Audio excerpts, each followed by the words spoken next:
Good morning, students. Today we will discuss in the operating system lecture series. Today we will discuss the threads. In the threads, we will discuss the program threads and system threads. Okay. So in this program threads, we will discuss Trojan horse, trapdoor, stack and buffer overflow. And in the system threads, we will discuss worms, viruses, and denial of services. Okay. So first of all, we will start from Trojan horse. A Trojan horse is a program that secretly performs some maliciousness in addition to its visible action. So whatever the visible action that is performed, but in addition to that, it is also performed some malicious acts. Some Trojan horses are deliberately written as such, and others are the result of legitimate programs that have become infected with viruses. One dangerous opening for Trojan horses is long search paths, and in particular paths which include the current directory. It is represented by a dot sign as part of the path. If a dangerous program having the same name as a legitimate program or a common misspelling such as SL instead of LS is placed anywhere on the path, then an unsuspecting user may be waiting for a program by mistake. So another classic Trojan horse is a login emulator, which records a user's account name and password, issues a password incorrect message, and then logs off the system. The user then tries again with a proper login prompt, logs in successfully, and doesn't realize that their information has been stolen. So this, one should be very, taken care of these things. It's very, it can be very dangerous also. So there are two solutions to Trojan horses are to have the system print uses statistics on logouts. Mean to, just, take the uses statistics on logouts and to require the typing of non-trappable key sequences such as Control Alt Delete in order to log in. So these two things one can take care of, just to avoid Trojan horses. Spyware is a version of a Trojan horse that is often included in free software downloaded off the internet. Whenever, sometimes you are finding that is a particular software is a paid and it is offering somewhere that it is, you can download it free. So spyware program generates pop-up browser windows and may also accumulate information about the user and deliver it to some central site. This is an example of covered channels in which super PTS communications occur.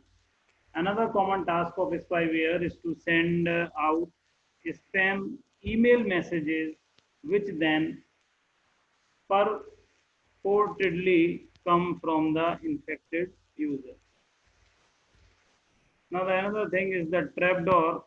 A trapdoor is when a designer or a programmer or hacker deliberately inserts a security hole that they can use later to access the system. Because of the possibility of trapdoors, once a system has been in an untrustworthy state, that system can never be trusted again. Even the backup tapes may contain a copy of some cleverly hidden backdoor. A clever trapdoor could be inserted into a compiler so that any programs compiled with that compiler would contain a security hole.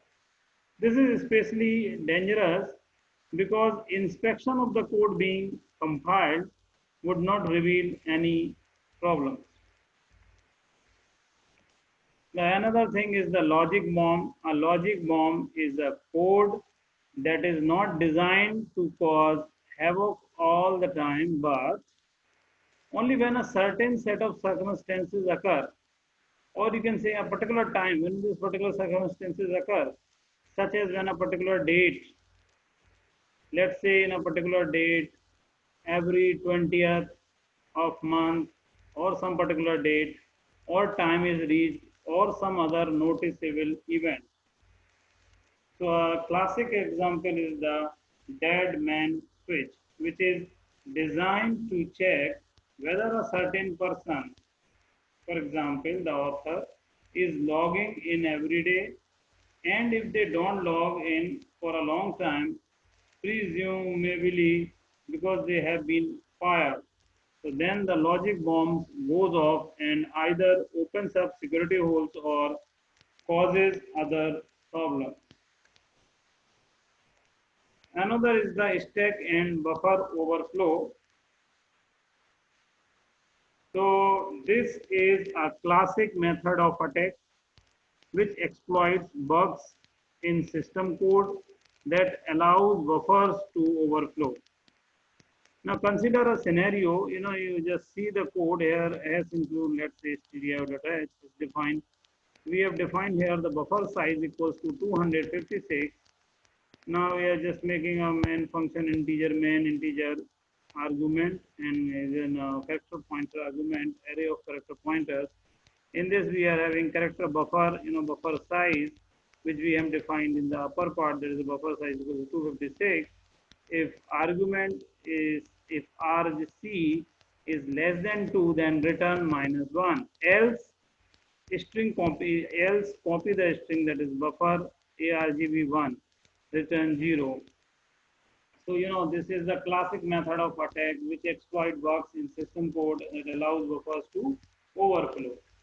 So this strcpy command will overflow the buffer, overwriting adjacent areas of memory. The problem could be avoided using strncpy with a limit of 255 characters copied plus room for the null byte. Then it can be, corrected. Now the worm. A worm is a process that uses the fork and spawn processes to make copies of itself in order to break havoc on a system. The worm is, creating its own processes. So as you know, in the Unix system, we are using the fork process to create the new process. So worm is also creating its own processes. Worms consume system resources, often blocking out other legitimate processes. Worms that propagate over networks can be specifically problematic as they can tie up vast amounts of network resources and bring down large-scale systems. One of the most well-known worms was launched by Robert Morris, a graduate student at Cornell in November 1988, targeting Sun and VEX computers running BSD Unix version 4. The worm scanned the internet in a matter of new route and consumed enough resources to bring down many systems. Now there is another system threat that is called the virus. A virus is a fragment of code embedded in an otherwise legitimate program designed to replicate itself by infecting other programs and eventually breaking havoc.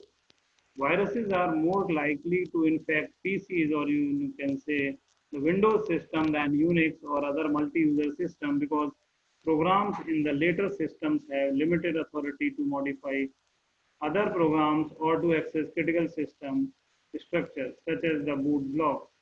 Viruses are delivered to systems in a virus dropper, usually some form of a Trojan horse. Okay, viruses takes of many forms. The Typical operation of a boot sector virus is virus copies boot sector to unused location X. Then virus replaces original boot back with itself.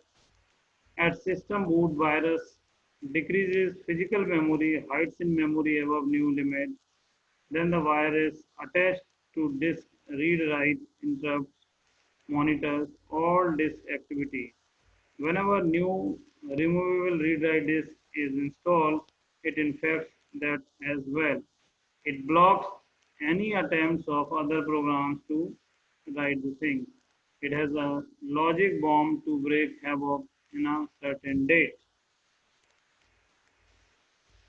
Forms of viruses, there are different forms of viruses like file, boot, file. A file virus attaches itself to an executable file, causing it to run the virus code first and then jumps to the start of the original program. These viruses are termed parasitic because they do not leave any new files on the system and the original program is still fully functional. Boot, a boot virus occupies the boot sector and runs before the OS is loaded. These are also known as memory viruses because in operation they resides in memory. Okay. Macro, these viruses exist as a macro or you can say a script that are run automatically by certain macro capable programs such as MS Word or Excel. These viruses can exist in word processing documents or spreadsheet files. Source code, viruses look for source code and infect it in order to spread. Polymorphic viruses change every time they spread, not their underlying functionality, but just their signature, by which virus checkers recognize them. Encrypted viruses travel in encrypted form to escape detection. In practice, they are self, you know, describing, which then allows them to infect other files. Forms and S-stealth viruses try to avoid detection by modifying parts of the system that could be used to detect it. For example, the read system call could be modified so that if an infected file is read, the infected part gets skipped and the reader would see the original unadulterated file. Tunneling viruses attempts to avoid detection by inserting themselves into the interrupt handler chain or into device drivers. Multi multipartite viruses attack multiple parts of the system such as files, boot sector and memory. Now this is the denial of service. Denial of service attacks do not attempt to actually access or damage systems, but merely to clog them up so badly that they cannot be used for any useful work. Tight loops that repeatedly request system services are an obvious form of this attack. Denial of service attacks can also involve social engineering, such as the internet chain letters that say send this letter or send this message immediately to 10 of your friends and you will listen one uh, good message or the good things and then go to a certain URL.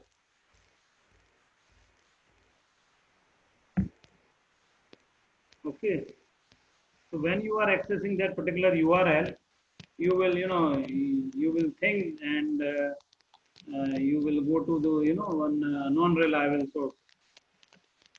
Sometimes denial of service is also that your system is flooded with so messages that whenever you try to access the things, that is denied due to there are a lot of messages and the system gets slow. So that is also the case. So these are different facts One is the program threats and the system threats. In this, we have also discussed denial of service, very important, different forms of viruses, and this typical operation of a boot sector virus, different virus, worms, Trojan horse, forms of viruses we have discussed, denial of service. This is some of the references that taken. Thank you. And on the next topic, the last topic, we will discuss encryption. So here I will stop. Okay. So thank you.